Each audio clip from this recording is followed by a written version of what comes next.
We review it Wednesday. A movie about a production of a play, but really is a movie about a fictitious play. A host walks you through about a man whose cars break down in an isolated town where the people are just as quirky as the aliens.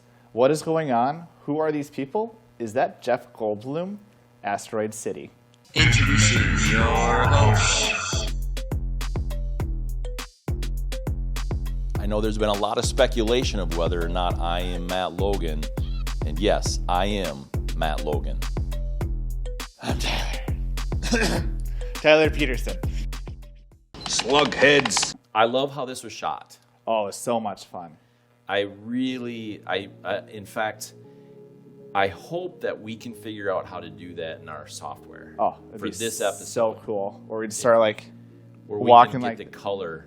Yeah. Where we can get that. What is this filter called? Because it's a very particular filter that I've seen. Yeah, I don't know. You don't see it much. No. But maybe we can get it a little bit. Yeah. We'll see. It'll be fun. Yeah. I don't think I've ever seen a Wes Anderson movie. I don't think I have either. I'm pretty sure I haven't. But I've always known they're incredibly quirky because they get made fun of a lot. Right. And so I was really excited because since we've done this is the first, I think, Wes Anderson movie that because this was started getting shot before the pandemic or during the pandemic or something like that. Oh, it was? Okay. See, yeah. I guess I didn't realize that. Because I think good old Groundhog Day actor, can't think of his name. Gosh, I'm a fool. Bill Murray? Yeah, Bill Murray. The actor? Okay. The actor. Yeah. Was supposed to be the hotel manager that Steve Carell played. Oh. Or maybe it's something else. I don't know what's going on in my mind. I think there was something with COVID in the pandemic. Oh, yeah, because he got COVID, and then it messed up his whole schedule. Or something. I could completely be lying. COVID was involved. Yeah. Yeah, surprisingly. But it was so much fun to watch. It really was. It's kind of refreshing because everything is just so hyper CGI. Yeah. And there just wasn't any. Yeah, I mean maybe there was, but it was hard to notice anyway. Yeah. I guess the alien was CGI, I should say. But was it? But right. I mean, it really might not have. Or I guess he was a really thin character. Yeah, it could have been claymation, like I suppose. Yeah. But I didn't really look into it. But yeah. It's just super refreshing. And Jeff Goldblum, perfect alien, right? Yeah. I mean, I saw that in the opening credits, and I'm like, yes! But he might have not even been that, he didn't really even talk. Yeah, he had a half a second. Yeah, and it was just walking by, that was it. And I was like, oh man, when I see Jeff Goldblum, I was expecting him to be talking as a weird alien, but then the alien came up and it was just bloop bloop and it's gone. Yeah, I mean the cameo basically it's perfect. Yeah, absolutely. Absolutely perfect. Oh. It's a little slow and a little boring from that perspective. Right.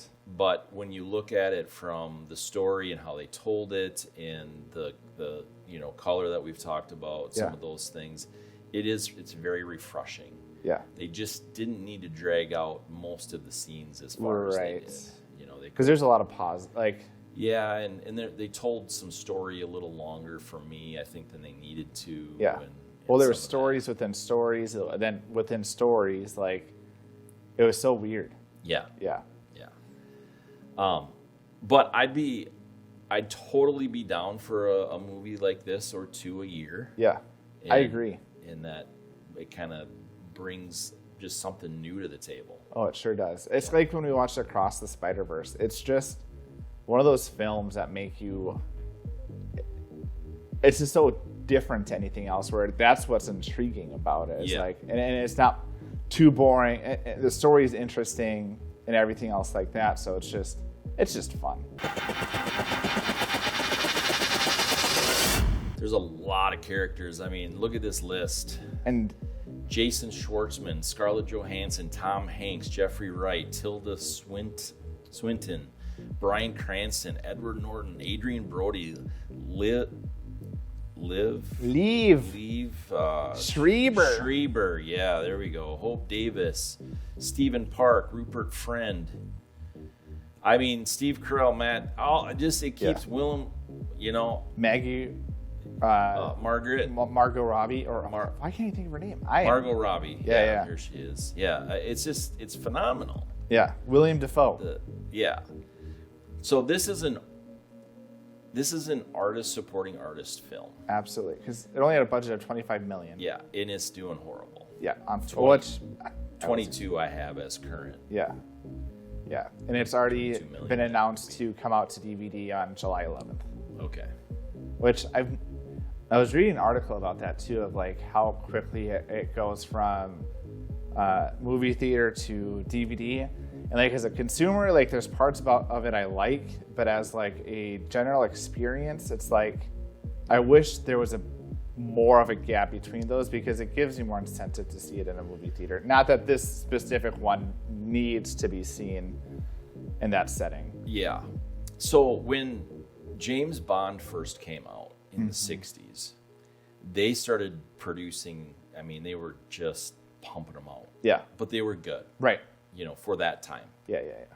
Now they suck. Just kidding. I mean, kind of.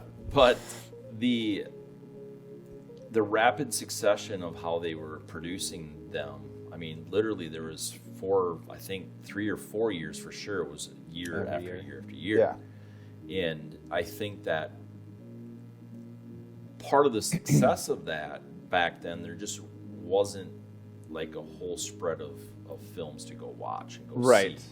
My point being is, I think that if they kind of reined in a little bit on what content is put out, right, and really made good stories, didn't rush stories, but then they would also be making stories while they're producing that. It's a win-win, because that's what the Bond was. They were books, and so they already had the story, right, and so they didn't really care a whole lot if the movie was very successful, right, in the aspect of whether or not they were going to make another one. Yeah, because you already had it figured out. Going to. Yeah.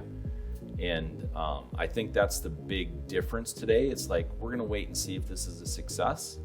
And then it causes issues because... And then it's 5 years later. Yeah, and you don't even remember what the original was. And that's a bigger issue with these part 1, part 2. Like, that's a whole different topic. So now we're over 100 years old. I mean, 100 episodes old. There it is. And what episode was it that we did Dune, right? It was pretty early on. Pretty early. Probably like 6 or 7. Yeah, I would think. And it's being released when? August? Yeah. September? September. Yeah. Yeah. For part 2. Part 2. And that's too long. Yep.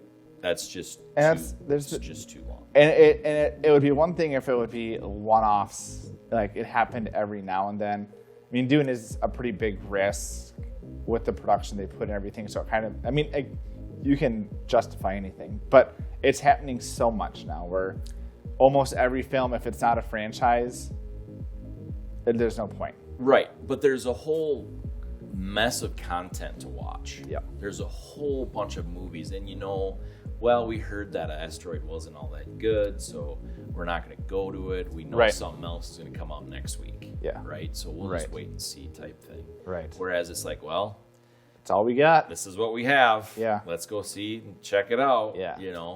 Then there's bumbling slugheads like us. That's right. That come and talk about it now online. Yeah. And we'll go against the normal flow of critics for this one. At least I think I will. I will. I will as well.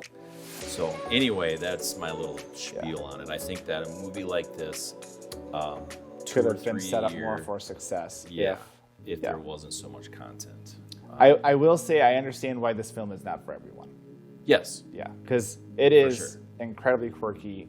It's like an indie style movie with famous people in it, where versus like an indie style, you just typically don't have big name actors. This definitely obviously does. Yes.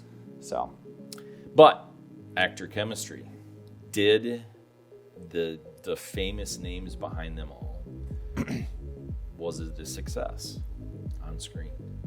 I mean, for how many characters they had in this film, I really enjoyed watching all the different details and different moving parts that were going on. And I think they did a very good job of interacting with like Midge and Augie and the kids. I love the three little girls with their witch, vampire, and then there was something else. I thought that was incredibly funny. I like Steve. I'm a sucker for Steve Carell. If he's in the movie, I will most likely like him no matter what. I mean, that's my experience. Yeah. So I enjoyed all the different people. I gave it 4-1 for just the amount of people involved. And the different type of roles, like Bryan Cranston being a host. Yeah. Edward Norton being then within that, now acting with the actors that are actors within the play. Right. And all those different dynamics, they all require different skills to be able to portray what setting they're in. I don't like Edward Norton. Yeah. I've watched over the years, I've watched a lot of things, interviews and different things he's done. I am not a fan of his. Yep. From the personal perspective. Right. What I am a fan of is his acting. He is a phenomenal actor. I mean, there's a reason why he still gets the roles. Yes. I mean, for sure. So with this kind of cast and the kind of people that like him, that would be probably very difficult to work with. Right. By his own words. Yeah. Right. Really. He's self-aware. Yeah. And at least somewhat, but they did a very good job. I was expecting it to be kind of clunky, which there were some parts that were. I think that was done on purpose. Yeah. Just for obvious reasons of like the way they.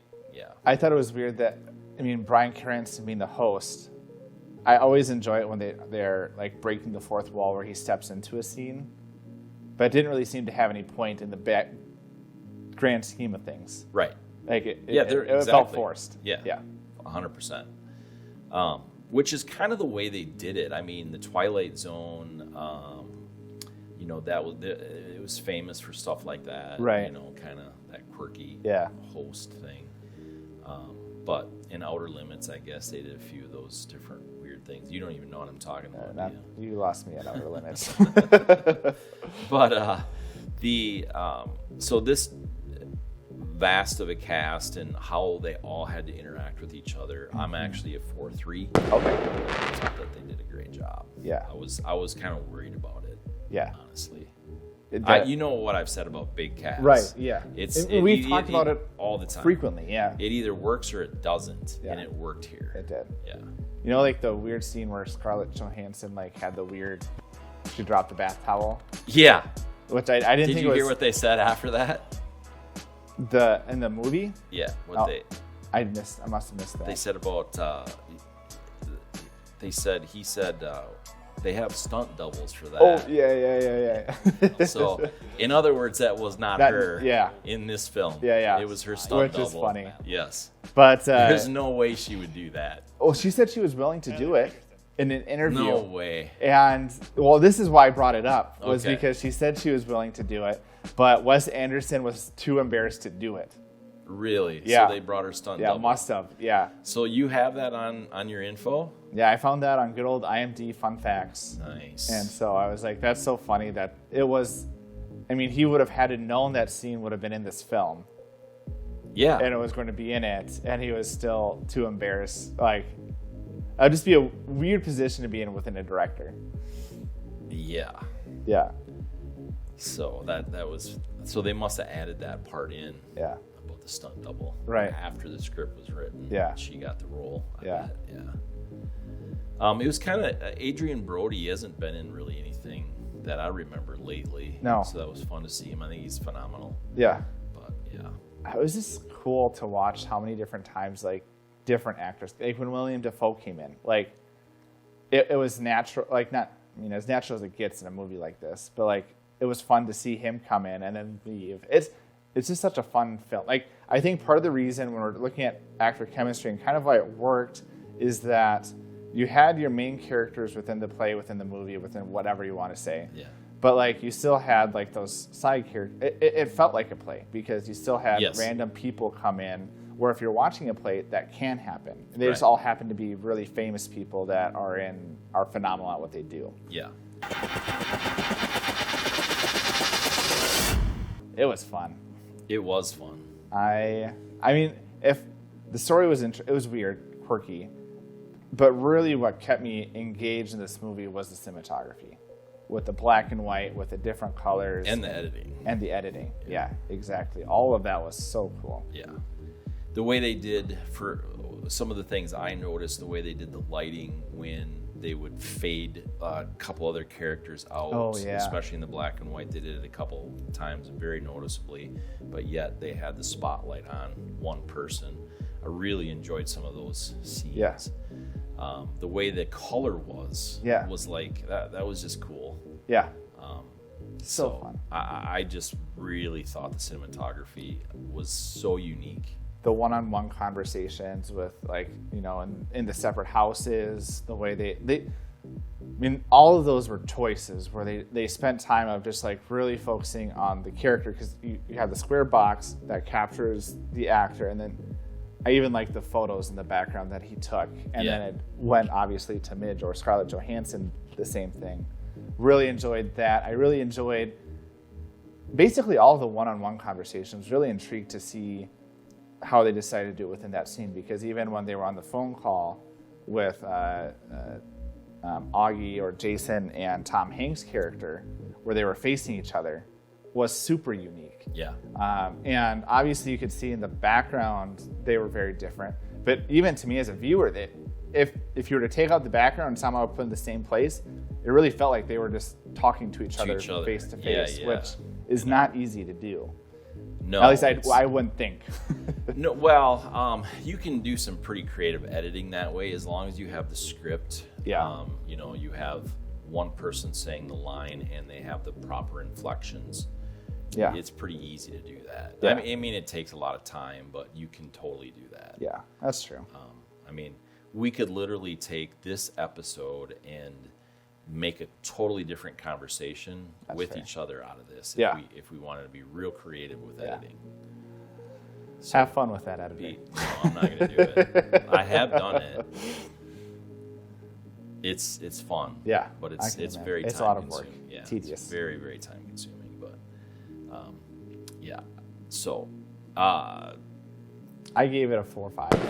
I think for me, I talked about cinematography is what you said. It was a long film, and I agree it was longer than what it needed to be. But each scene had me intrigued to see how they were going to do it and how it was going to set up the next scene, especially when they dropped in and out of the play so frequently. I also really enjoyed that they did the different scenes. Like, I mean, it felt like a play. Yeah. It really did. Yeah. Where they even had like intermission suggested or something that. Yeah, that's right. Yeah, so it was just really cool, all the small details they did with it too. I love the cinematography. I'm a 4.7. Okay. Because it is so unique, so different. They did really old school techniques, other than the filter, of course. But I think that more films should be done with that kind of creativity, I guess. Yeah, and like I said, it's 25 million, very minimal CGI. Yeah. But again, because it was shot so well, because they knew what they were going for and how to do it practically, it worked so well. I've watched this movie once, and I was very entertained the first time I watched it. I don't know if I'll be as entertained. This is one of those movies that I'm not sure if I'll be as entertained the second time through. I think I will be. I don't know. Again, I've never seen a film like this, and I can't tell if it was just how things were shot. It's kind of like in a crime movie where you kind of know how the ending's going to happen.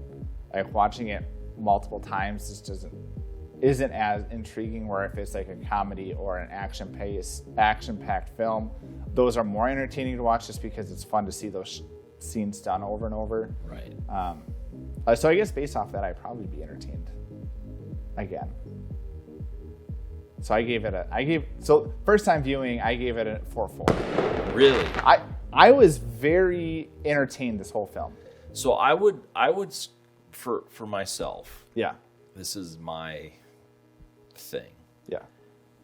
I wasn't entertained so much as I was engaged.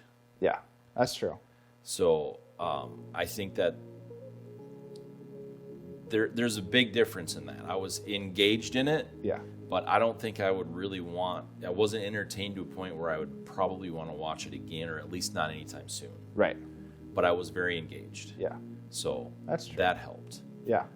So I'm actually a 3.7. Okay. Yeah. And movies are supposed to be entertaining What? for the most part. But I did really like that this was engaging.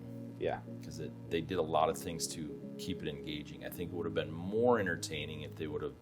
You can cut a few scenes, 2-3 minutes off of, Yeah. and then you're gonna cut 20 minutes out of the film, Yeah. and I'm in. Right. That would have been a lot better for me Yeah. personally. So that's where it's at. I did like some of the consistency with. Again, this was a movie that had brought up points and then reused those points later, because I liked the stuff they did with like the weird machine stuff of like, oh, the machine isn't working, I put money in, and then he turns on a switch and they all start working, and then like the martinis and then like the plots of land. So it was like they didn't just use that for one shot. They went back to those areas multiple times. The bar, not the bar, the diner scene was kind of fun. Yeah. And they ordered the same thing at the beginning as they did at the end. Yeah. So I always enjoy like those type of consistencies and details that, again, a lot of movies we talk about, they don't necessarily always focus on the writing of like, let's just rip something out and let's And try we'll do CGI, and Yeah. we'll do Yeah. explosions here, and Right. I'm with you 100%. I've said that Yeah. for a long time. Yeah, and for me, it's just like, just put those Easter eggs and those details of like, oh man, like there was a reason why you did that, and it doesn't even necessarily have to be a great reason, because like the deeds and the martinis and stuff, like it wasn't necessary. But again, I'm glad they went back to it consistently, because again, it helped solidify the world as a whole, because they're then feel more like real places versus like, oh, we just added in there because we needed this plot point in order to get to this next plot point. Right. Yeah. Totally agree. That's it for me. Yeah? That's all, folks. I'll get you a carrot next week. Oh, wait, no. That's the pig. Why was I Yeah. thinking Bugs Bunny? I don't know. It's in Bugs Bunny. That sure is. Hey, we appreciate the comments, don't we? We sure do. We appreciate the snide remarks. Oh, yeah. And we appreciate your emails. Yes, sir. Specifically at... Gosh, dang it. I want to We're say... at 100 and some episodes. I'm going to I get say it. legitq at maddysmoviemix.com. Yes! Nailed it. Oh, sorry. See ya.